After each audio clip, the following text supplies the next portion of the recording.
concernant notre continent, l'Afrique. Et commençons l'édition d'aujourd'hui, du lundi 26 février 2024, avec le président Abdel Fattah el-Sisi, qui a reçu son homologue érythréen, Iasias Afwerki, le samedi 24 février au palais de l'Ittihadiyya.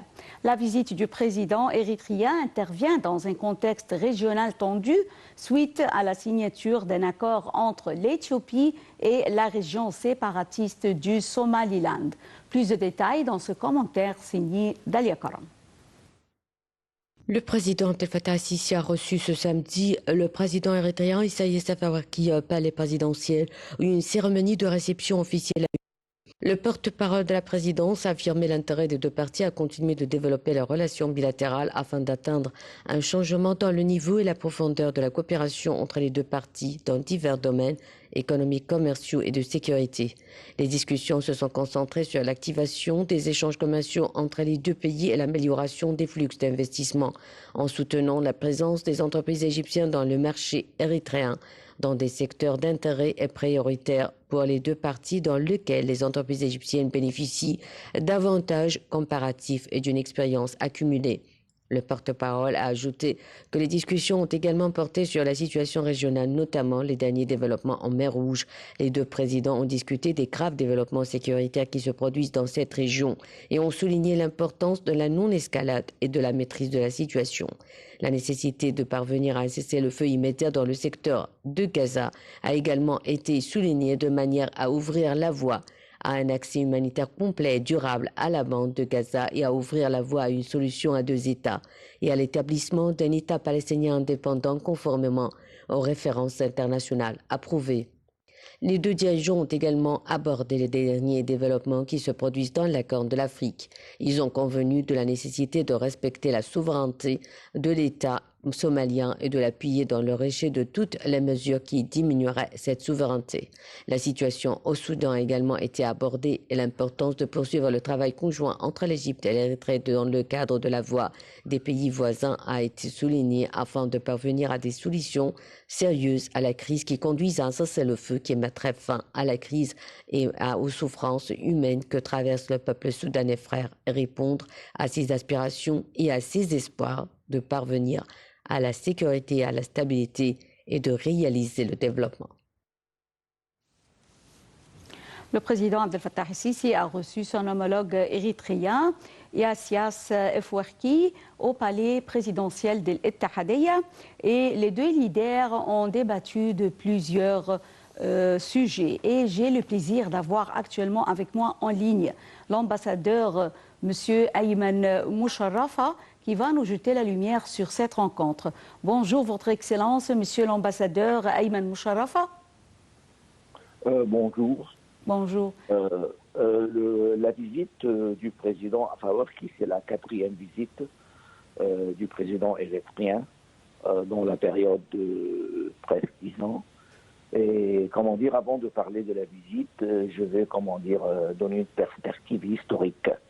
L'Égypte a reconnu l'Érythrée en 1991 après l'indépendance de l'Éthiopie et on était les premiers à ouvrir une ambassade à Asmara en 1993. Et de ce temps-là, les relations entre les deux pays est devenue, très importante pour beaucoup de raisons géographiques et stratégiques et historiques. L'Égypte, c'est un pays qui est à 1700 km de côte sur la mer Rouge et l'Érythrée a plus que 1000 km sur la mer Rouge. Alors la sécurité de la mer Rouge, c'est une affaire qui nous concerne beaucoup et les relations aussi historiques avec les deux pays. L'Égypte a toujours supporté le groupe de Tigrani, qui est maintenant au sein de la présidence et le président Afwerki durant leur guerre d'indépendance de l'Éthiopie. Et on a aussi des relations commerciales qui sont très étroites. On a presque une balance commerciale de 200 millions de dollars en faveur de l'Égypte. Et ce nombre-là s'est multiplié 10 fois en 3-4 ans et l'Égypte est un pays le plus grand partenaire commercial avec l'Érythrée.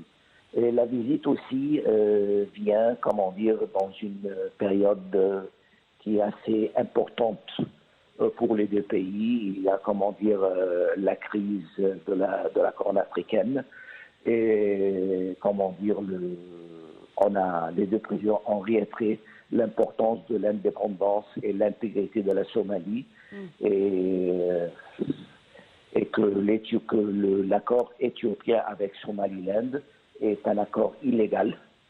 Et aussi, on a exploré les moyens de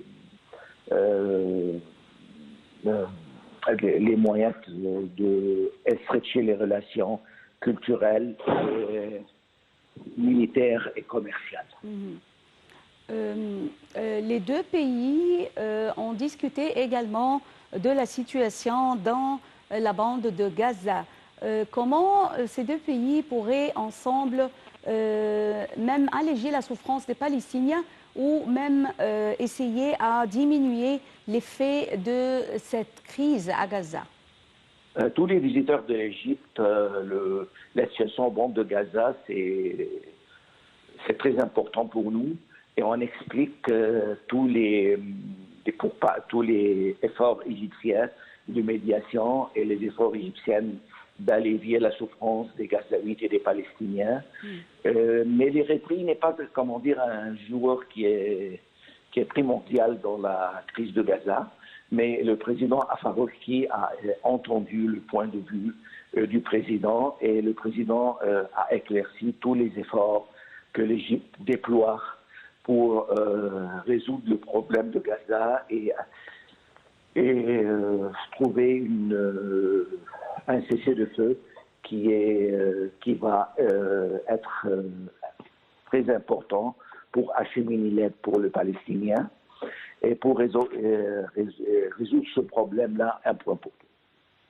Selon vous, Votre Excellence, Monsieur l'ambassadeur Ayman Moucharafa, est-ce que vous voyez que l'Érythrée et l'Égypte pourraient aider à parvenir à des solutions politiques en ce qui concerne la situation au Soudan après 11 mois de conflit? L'Égypte et l'Érythrée sont très importants joueurs dans le problème soudanien parce que l'Érythrée a toujours de longues frontières avec le Soudan et a des relations historiques avec Khartoum. Et l'Égypte et l'Érythrée ont fait des médiations qui sont très importantes et fructueuses pour essayer de trouver une solution entre les deux protagonistes au Soudan et pour trouver une paix durable pour aider les Soudanais à rentrer à leur pays une autre fois et vivre en paix. Parce que la déstabilisation du Soudan affecte l'Égypte et l'Érythrée du point de vue qu'il y a un grand nombre de réfugiés qui affluent en Égypte et en Érythrée. Alors la tension au Soudan affecte la souveraineté nationale et l'intérêt de sécurité nationale des deux pays.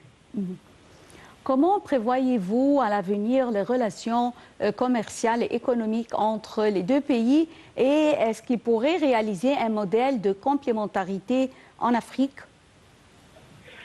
Oui, comme j'ai dit avant, il y a une balance commerciale qui est presque 200 millions de livres égyptiennes et l'Érythrée a un point de vue d'attirer les investisseurs égyptiens dans le marché érythréen, dans plusieurs secteurs, comme le secteur de l'énergie et l'énergie renouvelable et le secteur agroalimentaire.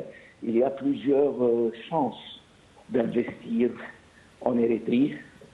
Et je pense que s'il y a une vraie complémentarité entre l'Érythrée et l'Égypte, ça va devenir un modèle qui est très important pour les autres pays africains Et l'Érythrée a aussi des chances d'importer et d'exporter des productions de l'Érythrée envers l'Égypte, comme les viandes, comme les produits alimentaires et d'autres produits d'agriculture. Alors, les produits égyptiens vont trouver un grand marché en Érythrée. C'est un pays de 7 millions d'habitants.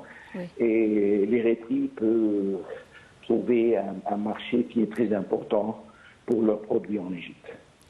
Je tiens à vous remercier infiniment, Votre Excellence, Monsieur l'ambassadeur Ayman Moucharraf, pour ces explications.